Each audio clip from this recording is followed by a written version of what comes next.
খালেদা জিয়া, জিয়াউর রহমান, তারেক জিয়ার শহীদ তার প্রমাণ দেওয়ার জন্য কোতোয়ালি থানায় এই জেলার শ্রেষ্ঠত্ব আপনাদের কর্মকাণ্ড।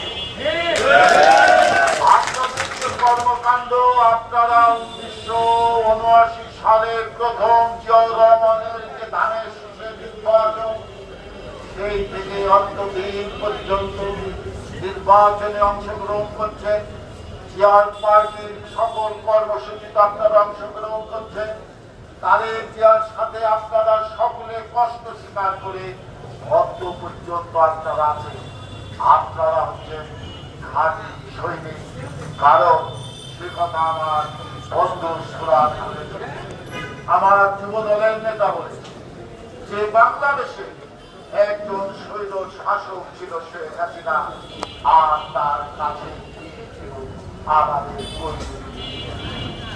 আমরা বিভিন্ন ভাবে ফরিদপুর জেলার মানুষ অত্যাচারিত হলো, কৈদির ইউনিয়নের বেশি আমরা অত্যাচারিত। আমরা এই অত্যাচারে কোন পরিবার অত্যাচারিত হয় না এ কথা বলা যাবে না, কিন্তু কৈদির ইউনিয়নের জাতীয়তাবাদী দলের নেতারা প্রমাণ করেছে কুকুর দিয়েছে পায় কাগজ, তাই বলে কুকুরকে তো কামড়ানো যায় না। বাংলাদেশে কোন নেতার বাড়ি নাই, কিন্তু মুশাররফ সাহেব যত অন্যায় করুক, কৈদির ইউনিয়নের মানুষ তার প্রতি থুতু দিয়েছে, কিন্তু তার মানছে একটি তীরও মারে নাই। আমি এই জন্য কৃতজ্ঞ যে আপনারা তারেক জিয়া, বেগম জিয়ার কথাকে আপনারা মর্যাদা দিয়েছেন।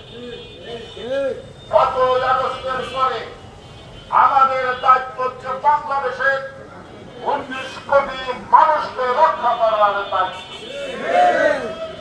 আমরা কৈদির ইউনিয়নে আমাদের দলের নেতা কর্মীরা আওয়ামী লীগের অত্যাচারিত হওয়ার পরেও তারা কারো বাড়ি ঘর লুণ্ঠন করে নাই, কাউকে মিথ্যা মামলায় তারা গ্রেফতার করবার জন্য কোনো ষড়যন্ত্র করে মানে এই নয় কৈদির ইউনিয়নের মানুষ দুর্বল, কৈদির ইউনিয়নের মানুষ হচ্ছে আর বিএনপির মানুষ হচ্ছে মানুষের চেয়ে বড় তাদের মধ্যে গুণ, সেটা হচ্ছে মনুষ্যত্ব।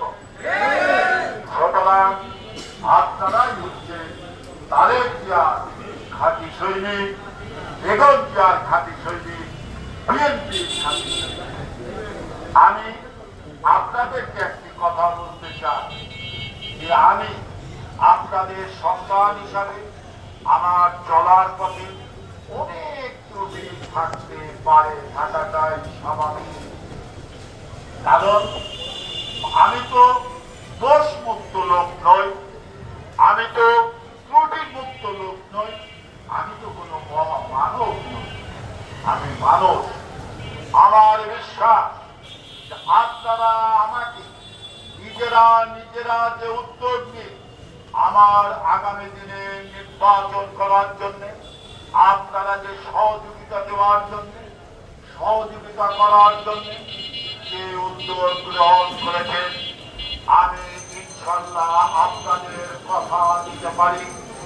আমার যে রাজনীতির 46 বছরে আপনাদের কাছে বারবার ফরিদপুরের মানুষের কাছে পরীক্ষা দিয়েছি যে আমি জাতীয়তাবাদী দলের কর্মী, আমি শহীদ রাষ্ট্রপতি জিয়াউর রহমানের আদর্শের সৈনিক, আমি তারেক জিয়ার সৈনিক, আমি বেগম জিয়ার সৈনিক।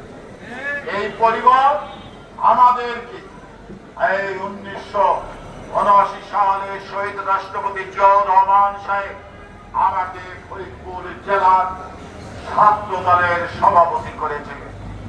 আমার পিতাকে শহীদ রাষ্ট্রপতি জিয়াউর রহমান বিএনপির ফরিদপুর জেলার বৃহত্তর ফরিদপুর জেলার সভাপতি করেছিলেন। আমার প্রতি আস্থা রেখে বেগম খালেদা জিয়া আমাকে এই জাতীয়তাবাদী দলের 1988 সালে দলের যখন দুর্যোগ ছিল, বেগম খালেদা জিয়া ঢাকা বিশ্ববিদ্যালয়ে ছাত্র থাকা অবস্থায় আমাকে ফরিদপুর জেলার সাধারণ সম্পাদকের দায়িত্ব খালেদা জিয়া বা ক্ষমতায় বারবার এসেছে, আমাকে আপনারা তার সহযোদ্ধা কর্মী হিসাবে মূল্যায়ন করে দলের সাধারণ সম্পাদক রেখেছেন। খালেদা জিয়ার আবার যখন 1/11 বিপ্লব হলো, তখন খালেদা জিয়া আমাকে আবার ফরিদপুরের রাজনীতিকে শক্ত হাতে ধরার যে সাহস জোগালেন, আমি সমস্ত বাধাকে উপেক্ষা করে আপনাদের সহযোগিতায় সে বাধাকে অতিক্রম করলাম এবং আমাদের দীর্ঘ 17 বছর আন্দোলন সংগ্রাম চলাবস্থায় দেশনেত্রী বেগম খালেদা জিয়ার কারাগারে থাকবার কারণে পার্টির দায়িত্ব পেলেন দেশনায়ক তারেক রহমান। তখন আবার দলের ভিতরে অনেক রকম ষড়যন্ত্র হলো। তারেক জিয়া দেশের বাইরে দলটাকে রক্ষা করার জন্য, ফরিদপুরকে রক্ষা করার জন্য তারেক জিয়া এই জেলার সর্বোচ্চ পদে আমাকে তার সুতরাং আমি মনে করি, আমি বিশ্বাস করি এবং আমার দৃঢ় বিশ্বাস, ইনশাল্লাহ তারেক বেগম জিয়াউর রহমান সাহেবের বিশ্বাস, তারেক বেগম খালেদা জিয়ার বিশ্বাস, তারেক জিয়ার বিশ্বাস এবং আপনাদের সহযোগিতা এবং আত্মবিশ্বাসে ইনশাল্লাহ বলতে পারি, ফরিদপুরে দেশ নেত্রী বেগম খালেদা জিয়া তারেক জিয়ার কর্মী হিসাবে আগামীতে ইনশাল্লাহ আমি ধানের শীষে আপনাদের। খবরের কাগজ, নিখাত, নির্ভীক, নিরপেক্ষ।